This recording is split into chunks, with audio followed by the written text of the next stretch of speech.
Hello students, हमारा आज का टॉपिक है गॉसेस थ्योरम। बहुत इंपॉर्टेंट थ्योरम है ये to calculate electric field intensity at any point. इसको समझने से पहले हमें तीन बेसिक चीजें समझनी पड़ेंगी जो इसमें कंटिन्यूसली यूज होती है। सबसे पहली चीज, first term is area vector. Area सबको पता है, बहुत बार सुना होगा। सोचो, क्या एरिया वेक्टर होता है? नहीं होता। वेक्टर वो होते हैं जिनकी डायरेक्शंस होती हैं और स्केलर वो होते हैं जिनकी डायरेक्शंस नहीं होती, सिर्फ मैग्नीट्यूड होता है। एरिया, अगर मैं किसी भी चीज का, अगर कोई रेक्टेंगल है, लेंथ इनटू ब्रेड्थ करके अगर मैं उसका एरिया कैलकुलेट करती हूँ तो वो सिर्फ वैल्यू है। Basically area is a scalar quantity, but in some conditions it is convenient to take it as vector. इसको वेक्टर लेने से कई क्वेश्चंस हमारे इजीली सॉल्व हो जाते हैं। तो वैसे ही गॉस थ्योरम के अंदर भी एरिया को वेक्टर लेना कन्वीनियंट रहता है। तो अब हमें यहाँ समझना है कि एरिया को वेक्टर बनाएंगे कैसे। देखिए, एरिया वेक्टर बनाया कैसे जाएगा। आपके पास कोई भी एक सरफेस है, आपने क्या करना है, इस सरफेस के ऊपर एक स्मॉल सरफेस एरिया कंसीडर करो। कभी भी एरिया वेक्टर फुल सरफेस का नहीं हो सकता। Always take small portion of this area. Suppose this is ds। ds stands for small surface area. अब मुझे एरिया का वेक्टर बनाना है। वेक्टर बनाना है तो it must have magnitude as well as direction. इसके पास मैग्नीट्यूड भी होना चाहिए और डायरेक्शन भी होनी चाहिए। मैग्नीट्यूड तो ds आ गया, जितना मैंने कंसीडर किया स्मॉल पोर्शन, इसकी वैल्यू। डायरेक्शन इसके ऊपर परपेंडिकुलर बनाया जाता है। परपेंडिकुलर मैं आउटवर्ड भी ड्रॉ कर सकती हूँ, इनवर्ड भी ड्रॉ कर सकती हूँ, कहीं पे भी आ सकता है। तो कन्वेंशनली इसमें जो परपेंडिकुलर ड्रॉ किया जाता है वो हमेशा आउटवर्ड परपेंडिकुलर कंसीडर किया जाता है। अब आउटवर्ड है तो इट में भी आई कैप, इट में भी जे कैप, के कैप, कहीं पर भी हो सकते हैं। तो हम इसको लेते हैं एन कैप। एन कैप मतलब जो भी आ जाए, हम एक जनरल वैल्यू इसकी ले लेते हैं, इट इज एन कैप। तो ये बना ds vector is ds n cap. Area scalar होता है, वेक्टर नहीं होता, लेकिन हमें बार बार एरिया को एज अ वेक्टर कंसीडर करना पड़ेगा और एरिया को वेक्टर बनाना पड़ेगा, अपने आप तो है नहीं।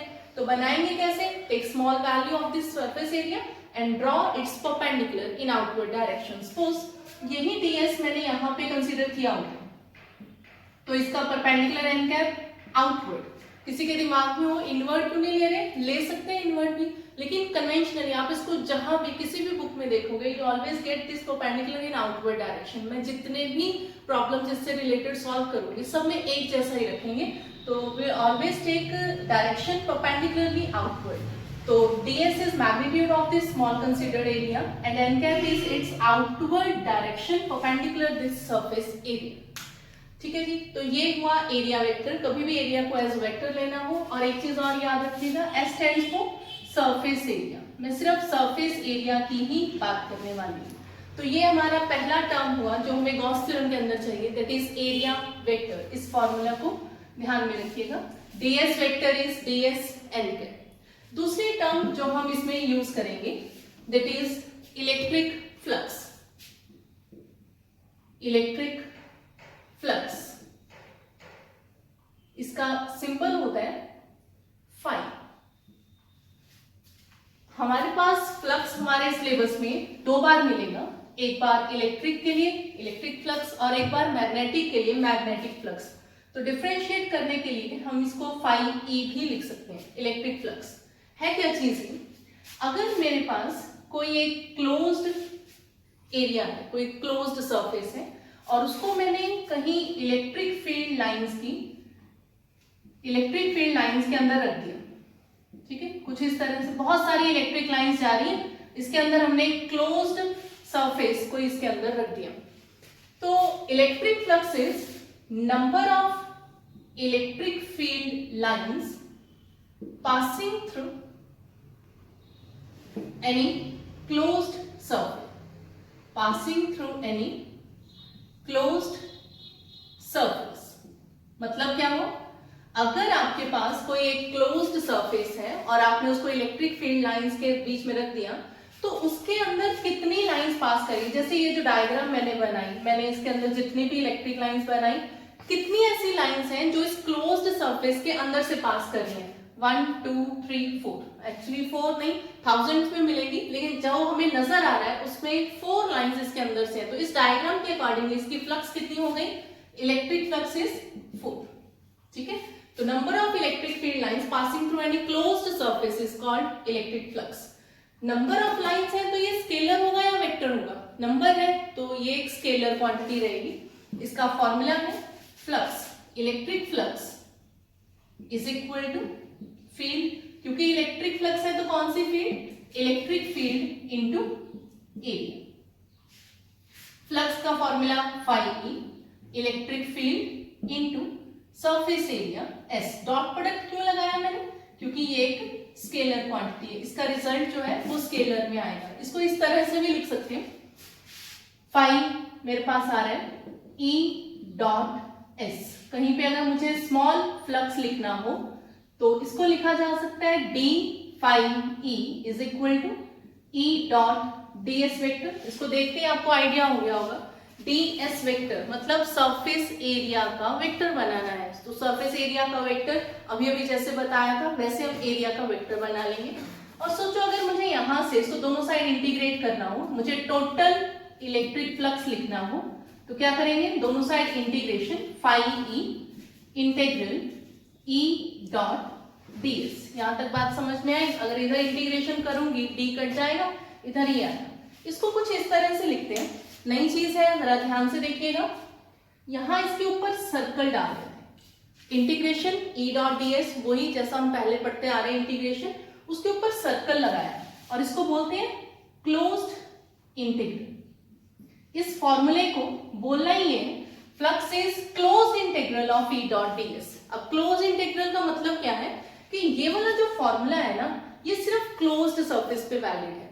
ये फॉर्मूला कभी भी नहीं अप्लाई हो सकता है। अगर वो सरफेस क्लोज्ड है only then this formula is valid. Suppose ये मेरे पास एक सरफेस था S1, ये एक सरफेस है S2, तो ये जो फ्लक्स का फॉर्मूला है S1 पे वैलिड है because it is closed. Closed का मतलब है जहां से शुरू वापिस आप वहीं पहुंच जाओगे, तो this surface is a closed surface.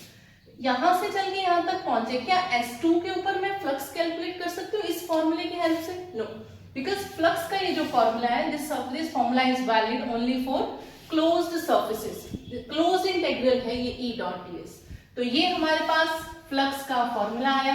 Number of lines है तो it must be a scalar quantity, और साथ ही इसके हम यूनिट्स के बारे में बात कर लेते हैं। फ्लक्स का फॉर्मूला आया मेरे पास, अभी भी मैंने यहाँ लिखा था electric flux is field into area. तो phi e is electric field into area. Electric field के यूनिट क्या होते हैं? न्यूटन पर कूलम और एरिया के मीटर स्क्वायर। तो फ्लक्स के SI यूनिट हमें मिले Newton metre square per coulomb. ठीक है जी, तो फिर से फ्लक्स नंबर ऑफ लाइंस है passing through any close surface, ये एक स्केलर क्वांटिटी है। Formula field into area, closed integral, this formula is valid only for closed surfaces, और इसके SI unit newton metre square per coulomb. तो यहां तक हमने दो चीजें पढ़ ली, एक एरिया वेक्टर पढ़ लिया और दूसरा इलेक्ट्रिक फ्लक्स पढ़ लिया। गॉस थ्योरम समझने के लिए तीसरी चीज जो हमारे पास है दैट इज गॉसियन सरफेस। इस टॉपिक के अंदर, गॉस थ्योरम के अंदर हम बार बार गॉसियन सरफेस प्लॉट करने वाले हैं। तो फर्स्ट ऑफ ऑल समझ लेते हैं कि गॉसियन सरफेस है क्या। देखिए, अगर मेरे पास एक पॉइंट चार्ज है, प्लस का क्यू एक पॉइंट चार्ज है, तो इसका symmetric effect around this charge, इसकी फील्ड का सिमेट्रिक इफेक्ट क्या होगा? That is called Gaussian surface. सोचो यहां से पॉजिटिव है चार्ज, पॉजिटिव से इलेक्ट्रिक लाइंस बाहर की तरफ जाएंगे, पॉजिटिव चार्ज के अराउंड बहुत सारी इलेक्ट्रिक लाइंस होंगी। अगर मैं इन इलेक्ट्रिक लाइंस को सिमेट्रिकली प्लॉट करूं तो मेरे पास कैसी सरफेस तैयार हो रही है? एक स्फेरिकल सरफेस। इसका मतलब पॉजिटिव सिंगल चार्ज के अराउंड ये मेरी गॉसियन सरफेस होगी। समझ में आया? गॉसियन सरफेस कुछ वैसा ही है जैसा हमने पीछे इक्विपोटेंशियल सरफेसेस प्लॉट की ना, कुछ हद तक वैसा है।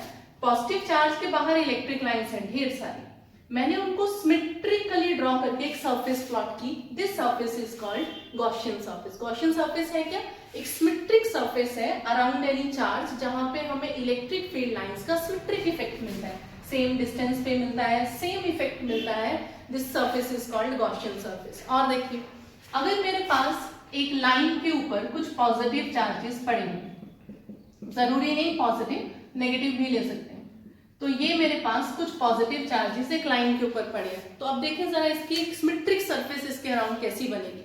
देखिए पॉजिटिव से इलेक्ट्रिक लाइंस बाहर की तरफ, पॉजिटिव से इलेक्ट्रिक लाइंस बाहर की तरफ, यहाँ तो इस तरह से सरफेस बनेगी और इधर सिंगल चार्ज है, सिंगल चार्ज के अराउंड सर्कुलर बनती है। इसका मतलब इसके अराउंड मुझे सिलेंड्रिकल इफेक्ट मिलना शुरू हो जाएगा।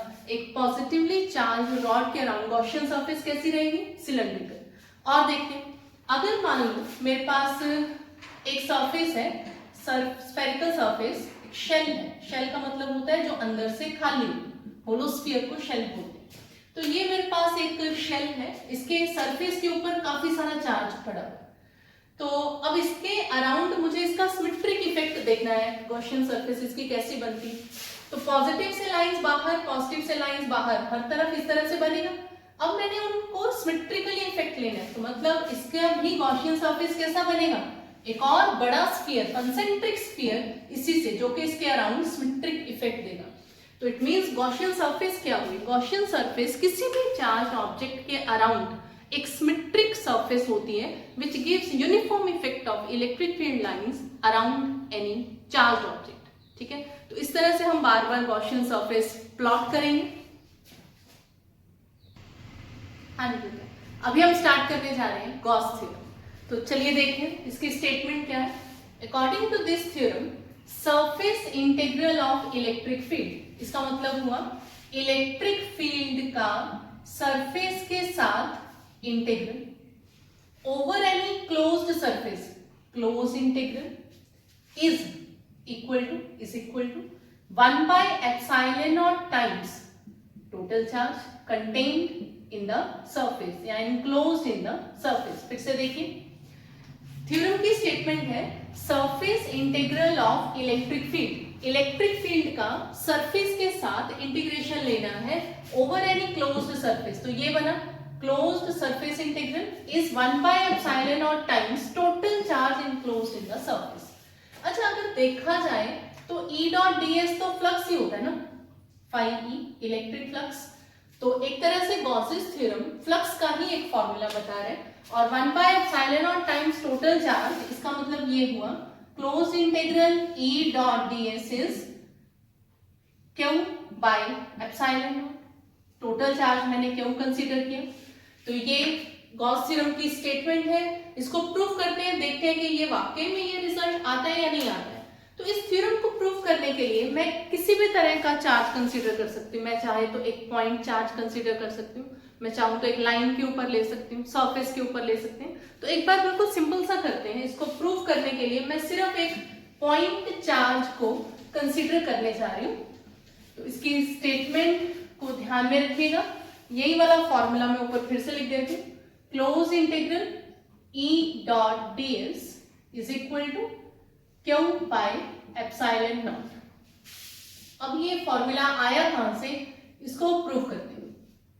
मैंने एक पॉइंट चार्ज Q के लिए कैलकुलेशंस करनी है, प्लस Q कंसीडर कर लिया, ठीक है।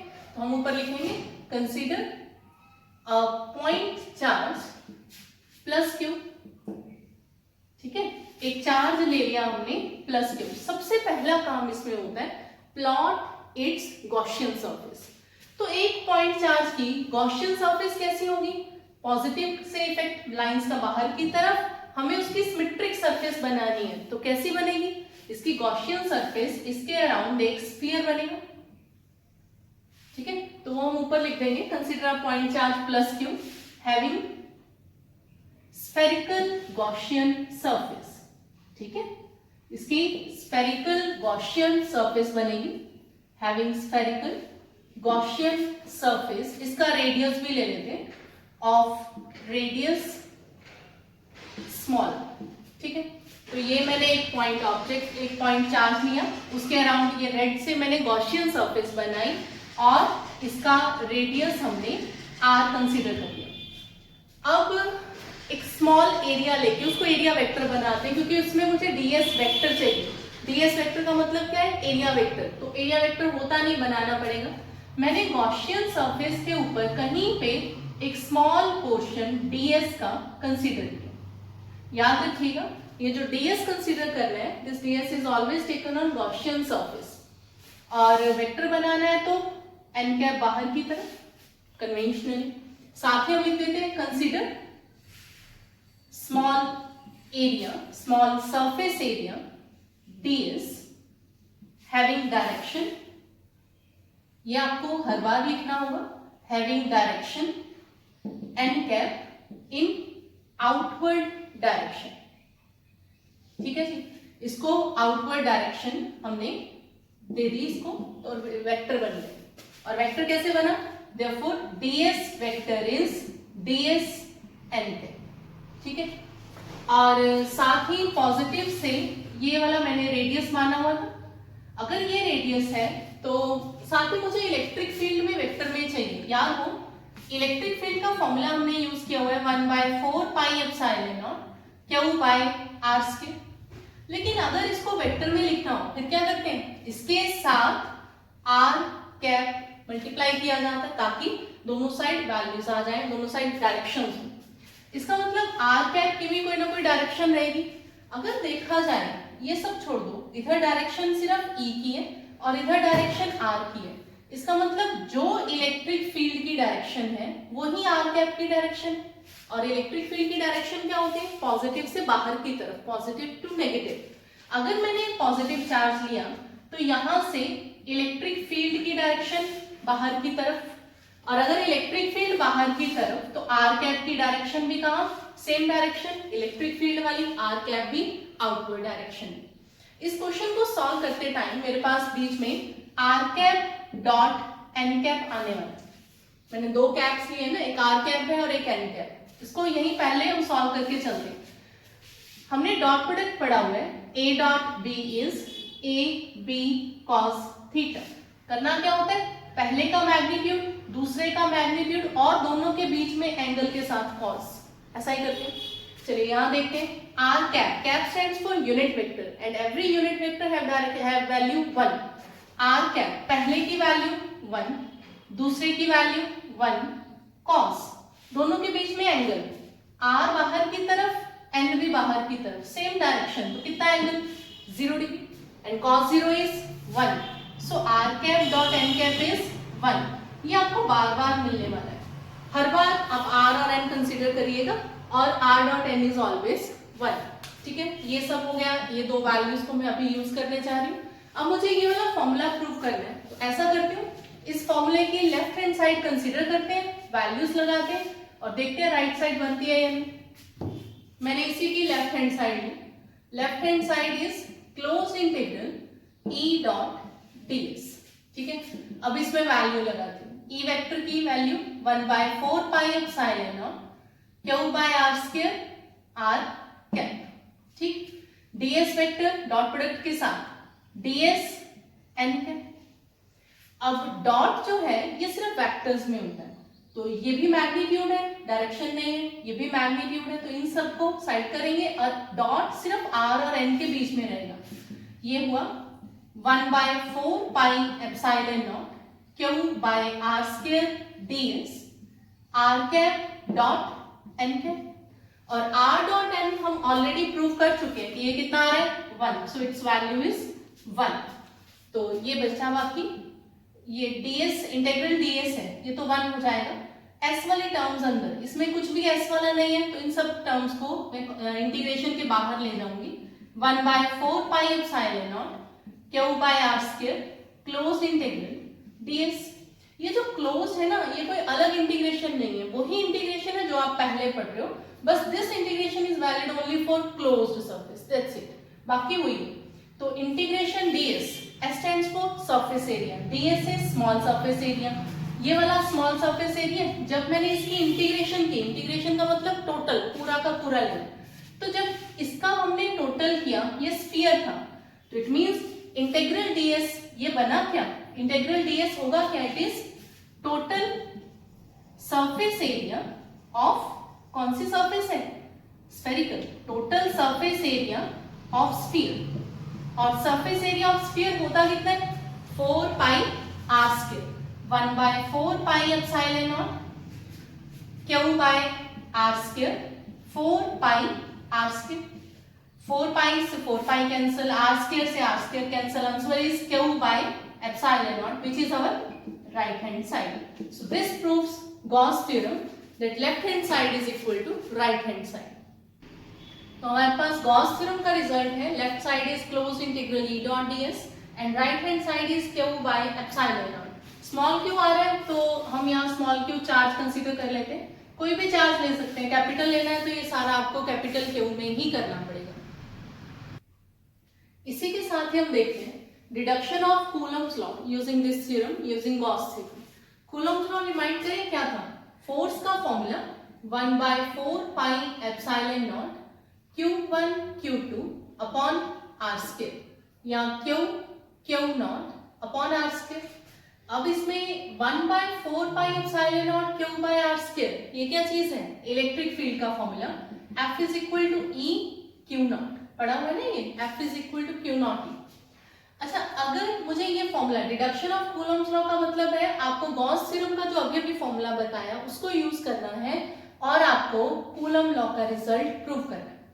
तो ऐसा करती हूँ मैं गॉस थ्योरम यूज करती हूँ और वहां से मैं इलेक्ट्रिक फील्ड की वैल्यू कैलकुलेट करती हूँ. ध्यान रखना गॉस थ्योरम यूज करके मैं इलेक्ट्रिक फील्ड की वैल्यू को कैलकुलेट करने जा रही हूँ और उस वैल्यू को यहाँ फिल करेंगे then we will get force of Coulomb's law.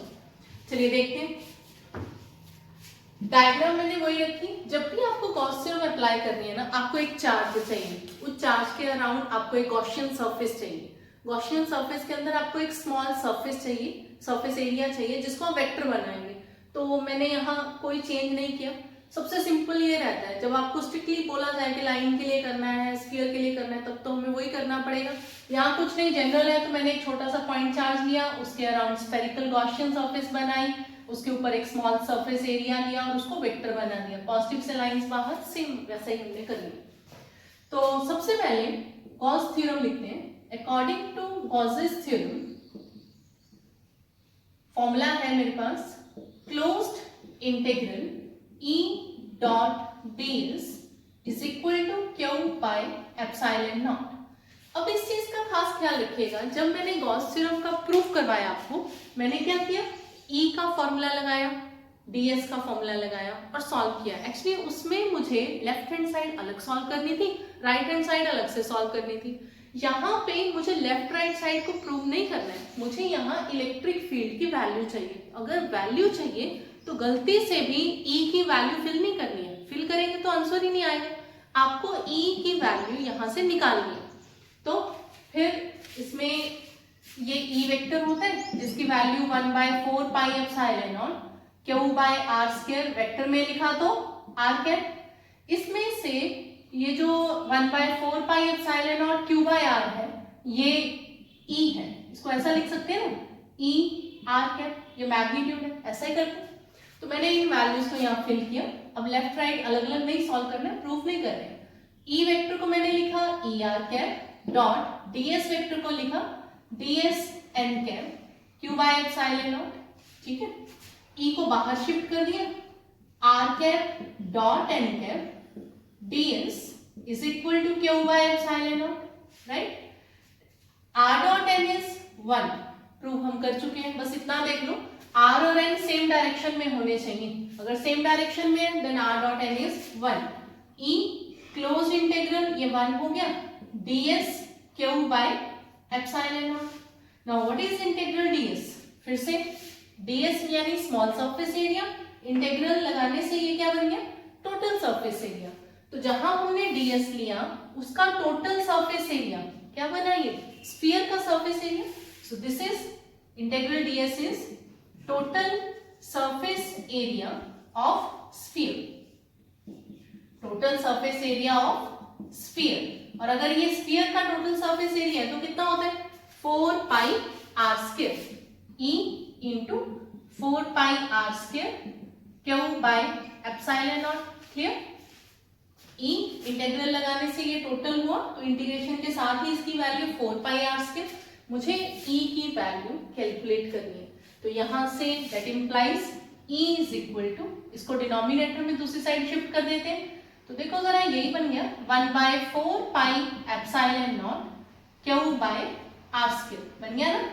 तो एक तरह से वो जो E की वैल्यू हम पीछे वाले चैप्टर्स में पढ़ के आ रहे हैं उसको भी मैंने प्रूव कर दिया यूजिंग गॉस थ्योरम। लेकिन फिलहाल मेरा क्वेश्चन चल रहा है कूलम्स लॉ का। कूलम्स लॉ में मुझे फोर्स तक पहुंचना है, तो अभी मेरी जो कंप्लीट वैल्यू यहाँ आई नहीं है। अब फोर्स अप्लाई कर रहे हैं। नाउ फोर्स का फॉर्मूला होता है Q नॉट E, तो कहीं पे पहले Q नॉट भी तो कंसीडर करना पड़ेगा। तो यहाँ Q, ये स्मॉल q के साथ में कैलकुलेशंस करें, radius r, suppose this point is P, और P पॉइंट के ऊपर r डिस्टेंस के ऊपर मैंने एक चार्ज Q नॉट सपोज कर दिया। हम यहाँ लिख देते हैं suppose charge Q not is placed at point P, therefore force between Q and Q not is, तब वो Q और Q नॉट के बीच में फोर्स हम इस फॉर्मूले से निकाल लेते हैं। E की वैल्यू यहां से आ चुकी है, उस वैल्यू को यहां फिल कर देते हैं। Q naught 1/4 pi epsilon naught Q by R square, और Q नॉट को अगर वापस अंदर ले जाऊं तो F is equal to 1/4 pi epsilon naught Q naught upon R square, hence proved. This is Coulomb's law. यही तो प्रूव करना था। तो आज मैंने आप लोगों को बताया बेटा गॉसेस थ्योरम। गॉस थ्योरम करने से पहले मैंने आपको 3 चीजें बताई। कौन कौन सी? एक एरिया को वेक्टर कैसे बनाना है, देन इलेक्ट्रिक फ्लक्स क्या होती है, उसका फॉर्मूला, यूनिट्स क्या होते हैं, and after that will study Gauss theorem के साथ ही गॉसियन सरफेस, फिर गॉस थ्योरम की स्टेटमेंट, उसका proof, and last one is deduction. इसकी अभी एप्लीकेशन है, वो हम नेक्स्ट वीडियो में डिस्कस करेंगे।